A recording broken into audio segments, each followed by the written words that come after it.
Representing the Buyaga West constituency in Parliament, and with me I have my colleagues. Polotokwal Simon Peter, Kanyum County, the guardian of the people.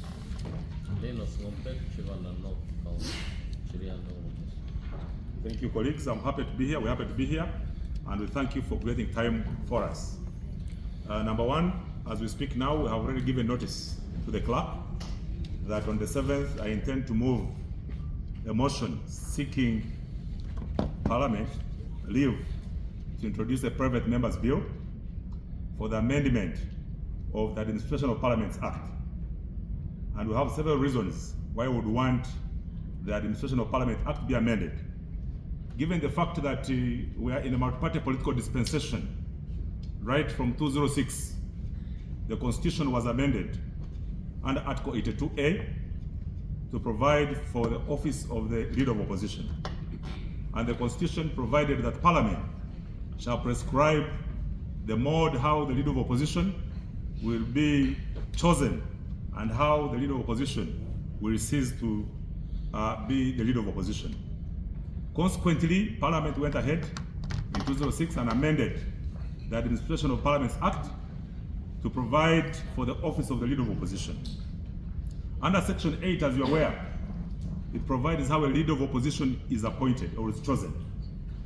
And a Leader of Opposition is chosen from the political party with the highest number of members of Parliament. However, that Leader of Opposition, to be chosen, it must be a consultative process, working hand in hand with other political parties in opposition in Parliament and other stakeholders like the independent members of Parliament. So the law was not elaborately amended to provide for all members, stakeholders in Parliament who can participate to ensure that the process of selecting a Leader of Opposition, since it draws funds from the consolidated fund, that Leader of Opposition has to be accountable to the people of Uganda and to Parliament. It therefore means that that Leader of Opposition or that office has to be under the purview of Parliament in the execution of its mandate. Right now, what's happening is that the Leader of Opposition is not chosen by the opposition political parties. Neither through consultation. The Leader of Opposition is selected from Kavule by some few individuals without consulting other opposition members of Parliament. Now, for me and my colleagues who are seconding the motion, we feel this is not enough for purposes of ensuring accountability, value for money, and deepening democracy and multi-party political dispensation. That's why we are coming up with a motion to amend that particular provision, Section 8 of the Administration of Parliament Act, to provide how elaborately the Leader of Opposition has to be chosen. And that has to be an election where the opposition members of Parliament, all of them participate, including the independent members of Parliament. Because practically, independent members of Parliament belong to the opposition, but they're never consulted. That is one. Secondly, the opposition members of Parliament, the same law did not provide how all political parties are consulted when constituting the membership of the committees of Parliament. What is happening now? Still people go to Kavule and elect and decide who goes on which committee of Parliament. Therefore, Parliament has been left outside. The leadership of Parliament, members of Parliament have been left outside, and Parliament has been shifted to Kavule for NUP in selecting how you deploy members of Parliament of the opposition to different committees. The same with the Commission. The Commissioner of Parliament, there's no consultation from the opposition political parties when coming up with the name of the Honorable Nambeshe, who is now the Commissioner who was selected. He was selected from Kavule, not from the members of Parliament of the opposition here. And neither did the independents participate in that regard.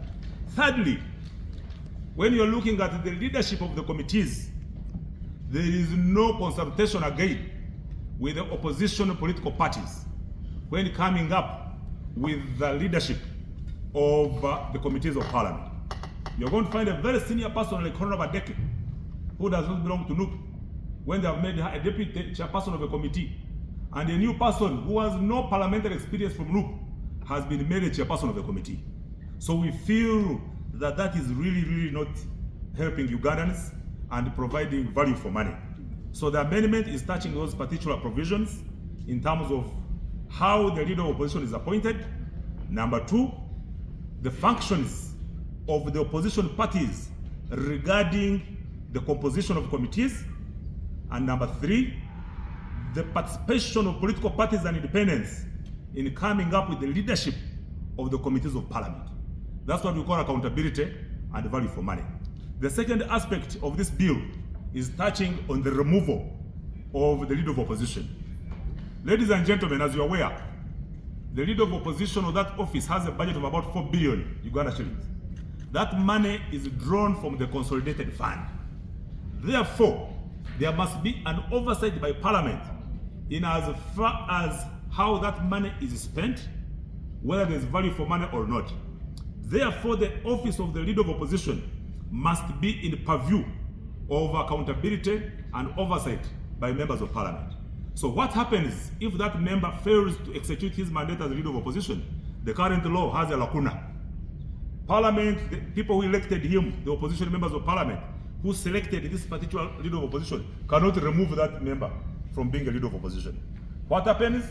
They provide only for grounds that if he's withdrawn by the political party which sponsored him, or number two, if he ceases to be a member of parliament, or if that political party which he represents no longer has membership in parliament. But is that one enough? The president of Uganda, as we speak, under the constitution and under parliament, he can be removed by parliament. You are aware? The speaker of parliament can be removed by parliament.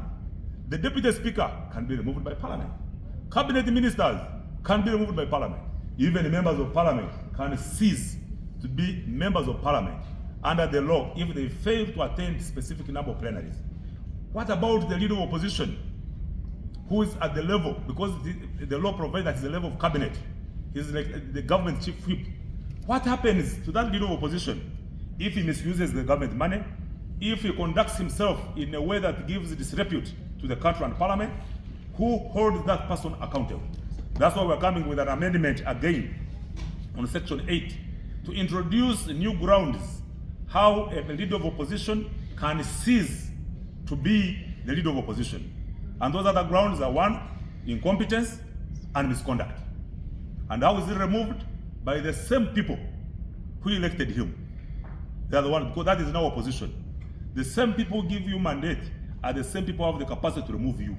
So the opposition political parties in parliament, together with the independent members of parliament, if they feel their leader is not delivering value for money, he's not accountable, he is not fulfilling the grounds provided for to be a leader of opposition, they have the right to withdraw their support and remove that person from being the leader of opposition. So that's what this bill is all about, ladies and gentlemen of the press.